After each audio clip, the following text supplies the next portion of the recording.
निश्चित रूप से सभी अधिकारियों से कहा है कि ऐसे इस वक्त रायपुर से खबर है। डिप्टी सीएम अरुण साव का बयान। बोरवेल के गड्ढे को लेकर उप मुख्यमंत्री अरुण साव ने कहा, अधिकारियों से कहा कि ऐसे मामलों में पूरी तरह से सावधानी और सतर्कता बरतें। यदि कहीं गड्ढे खुले हैं बोरवेल के लिए, आवश्यक वहां पर बचाव की व्यवस्था और सुनिश्चित करके रखें। कांग्रेस के वादे और घोषणा पत्र पर उप मुख्यमंत्री साव ने कहा, कांग्रेस पार्टी और विपक्षी दल के घोषणा पत्र के वादे और घोषणा पत्र के बारे में पूरा देश जानता है। देश यह भी जानता है कि चुनाव जीतने वाले नहीं हैं। उन्होंने कभी वादे पूरे नहीं किए, झूठे वादे करने में माहिर रहे, फिर से झूठा वादा लेकर आ रहे हैं। जनता भी इनके झूठे वादों को अच्छी तरह से जानती है। इतने बड़े बड़े वह झूठे वादे कर रहे हैं, जनता पर इसका कोई असर नहीं पड़ने वाला। केंद्रीय नेताओं के दौरे को लेकर डिप्टी सीएम ने कहा, भारतीय जनता पार्टी के केंद्रीय नेताओं का लगातार दौरा छत्तीसगढ़ शुरू हो गया है। प्रदेश के मुख्यमंत्री और नेता लगातार सभाएं ले रहे हैं। पार्टी के मोर्चा प्रकोष्ठ के लोग चुनाव प्रचार अभियान में जुटे हुए हैं। छत्तीसगढ़ में जो माहौल दिख रहा है, मिशन 11 यानी कि 11 की 11 सीटों में जीतने की दृष्टि से पूरी ताकत से जुटे हैं। निश्चित ही भारतीय जनता पार्टी प्रदेश की 11 से 11 सीटों को जीतने वाली है। राहुल गांधी का भी छत्तीसगढ़ में आगमन हो रहा है। राहुल गांधी को जवाब देना चाहिए। 2018 की विधानसभा चुनाव में उन्होंने आईडी किए थे। उनकी सरकार ने उसमें से कोई भी वादे पूरे नहीं किए, छल किया है, छत्तीसगढ़ की जनता के साथ धोखा किया।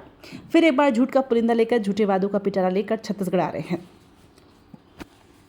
कोई स्थान दिखे तो संबंधित लोगों को सूचना करें, सावधानी रखें, और हमारी सरकार भी इस दिशा में पूरी तरह से सतर्क है कि ऐसी घटनाएं ना हो। और अधिकारियों से भी कहा है कि इस पर पूरी तरह से नजर रखें ताकि कोई अनहोनी ना हो।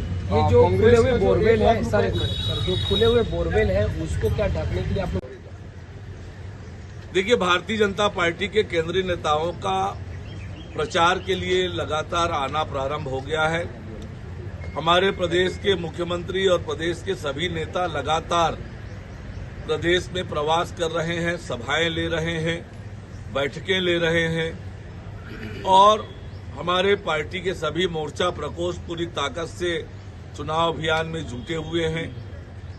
और जो छत्तीसगढ़ में वातावरण दिख रहा है, हम मिशन 11 की 11 लोकसभा सीट जीतने के दृष्टि से पूरी ताकत से जुटे हुए हैं। और कार्यकर्ताओं में, जनता में उत्साह है नरेंद्र मोदी जी को लेकर। नरेंद्र मोदी जी को तीसरी बार प्रधानमंत्री बनाने के लिए लोगों में उत्साह है। और निश्चित रूप से भारतीय जनता पार्टी 11 की 11 लोकसभा सीटें जीतने वाली है। जिस प्रकार से राहुल गांधी का भी आगमन छत्तीसगढ़ हो रहा है, और राहुल गांधी जी को जवाब देना चाहिए, हिसाब देना चाहिए। 2018 के विधानसभा चुनाव में उन्होंने जो वायदे किए थे, उनकी सरकार ने उसमें से कोई भी वादा पूरा नहीं किया और छल किया, छत्तीसगढ़ की जनता के साथ धोखा दिया। अब वो फिर एक बार झूठ का पुलिंदा लेकर, झूठे वायदों का पिटारा लेकर छत्तीसगढ़ में आ रहे हैं।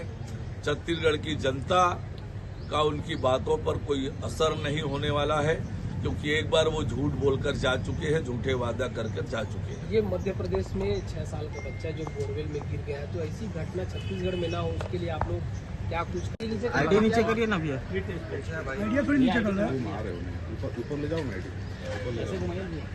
आईडी नीचे कर। देखिए, इससे ये पता चलता है कि कवासी लखमा किस प्रकार से बीएसटी भी नीचे करो, आईडी नियमों के विपरीत जाकर बोल रहे हैं, किस प्रकार से आचार संहिता का लगातार उल्लंघन कर रहे हैं, किस प्रकार से कानून कायदा से ऊपर उठकर बातें बोल रहे हैं। ये स्पष्ट रूप से पता चलता है। और